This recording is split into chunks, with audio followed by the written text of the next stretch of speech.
want to talk about that? Yeah, I mean, there's no secret in the music business that there's payola, right? There's been U.S. court trials, everything about payola. So I just refused to do that. Can I ask why? Well, first, number one, economics. You just couldn't afford it. I mean, that's couldn't fair. afford it. I mean, yeah, to be honest, couldn't afford it. But I seriously, if I could afford it, I didn't like it, and I thought it was hypocritical of a lot of local radio stations that would have people on there running their mouth about how they are for the community. They're here for the community. They're here for local people. And I understand that's for other things outside of music, but you'll hear them say those things, and then if there is somebody else who is local and who is playing the game, and they're seeing to it that they're playing the game the way the radio stations wanted it to be played, you would hear all kinds of praise. You would hear all kinds of, well, hey, here's our local person. You know, these guys are local. You know, let's hear it for Miami Zone. Let's hear it for Fort Lauderdale Zone. And the only reason they were doing that was because those people were playing the game that got their songs on the radio.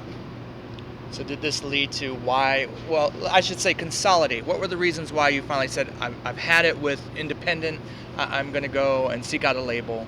And then, of course, why did you choose the label? Basically, the reason why was Welcome to the Planet of Bass just took off so much, I couldn't handle it. In 87, you were just overwhelmed. I just couldn't handle it. It was me, Claudio, and Nick Salerno, and it just, between the three of us, we were doing all we could to try to get more product out there. More importantly, collect the money for the records that we did have shipped out there. And I'll tell you, to Nick's credit, Nick could come up with some things to get money collected, to get us paid, to get more records pressed. But I could see that can't last forever. You can't do that with you just can't keep doing that, because in effect it's a shell game. Right. Without saying it any other way, it's a shell game. So I'm more of a creative person than a business person.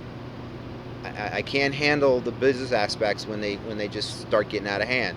So that's why it had to go to the next level, which was sign it over to somebody who already has all the things in place, whether it's for radio play, whether it's for distribution, whether it's for collecting money, the whole 9 yards. And that's how, at least, I took my talents to the label at the time, Pandisc, which I was already doing work with them, as the record shows. I had already put out other songs where I either wrote something or rewrote the lyrics to something, but now it was more of a distribution deal.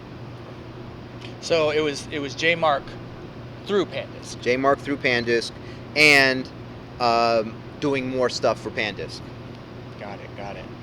Now, why did, I'm sure you shopped to others, that you didn't just go straight to Bo Crane at Pandisc. No. Why did you elect them, or why did they elect you? Well, the funny thing is, let's go back to square one. When you first start off, or at least back then, things are different now, but back then, when you started off, nobody wanted to give you the time of day. If you wanted to just shop a song, of course, you had to go through a lawyer. The doors would always close, for numerous reasons. And the funny thing is, to use a cliche, if you build it, they will come.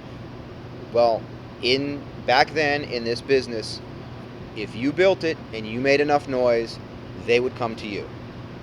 All those same people that would close their doors to you, not listen to you, think that what you were doing was goofy or left of center or whatever you want to say, now all of a sudden, because you're undercutting their product with what you're selling, they want to make a deal with you. I think that's a key phrase. Yeah, because and that goes all the way up the food chain, because it doesn't stop there with just the independents. Because when you get to the major labels, if you or a independent label had something or a sound, whether it's a song, a style, a sound, and you're undercutting them, you're beating them to the tops of the charts, um, local distributor charts, one-stop charts, record store charts. They're getting paid all this money, the local reps, to see to it that, hey, you make sure that this song gets the radio play, let's say in Miami, in the Miami market, and gets on the charts. So they're being paid. They've got a big budget, relatively speaking, to get that done. And then here is some little one-off or two-off street label, or even a label, let's say like Pandisc or Joey Boy or Foresight, and they're just blowing the majors out of the water. And would you say that that reflects what TK was doing in the 70s? Yeah, absolutely. Same thing. Do you buy into the conspiracy theory that TK was ultimately undermined by the majors through a media campaign? I would say that it makes sense. I haven't studied it from that aspect, but I can say from my experience and other people that I've spoken to, it seems like if you are on an independent and you sign, let's just say, a song, a project, an artist to that label, and of course everybody's deals are different, but for the most part, there are some people that believe, and I believe that, and I'll say it happened to me, you are signed to be destroyed. You're signed to be put to the side because they've already invested money in whatever else it is that you're competing with, whatever it is that your sound is competing with, your group, your label, whatever it is. They've already given those people X amount of money, or it's one of those deals where they were signed in the how should I say, in the framework, in the chain of command of everybody that's used to doing business with each other.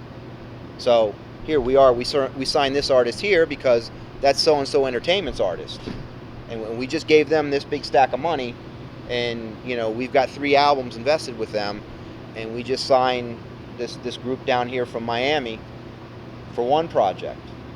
Well, the Miami project is killing the one that we spent all the money on. Right. We've got more invested in the other one. We know that this one has got better representation, they got a better agent, whatever it is. So in effect, what they'll do is they'll just silence your record. So you're basically being bought out to be shelved to make room for Absolutely. what their actually investment is. Absolutely. And I know that can sound like, sour grapes to people, or you're just bitter and upset. No, I'm not upset at all. I'm seeing it for what it is.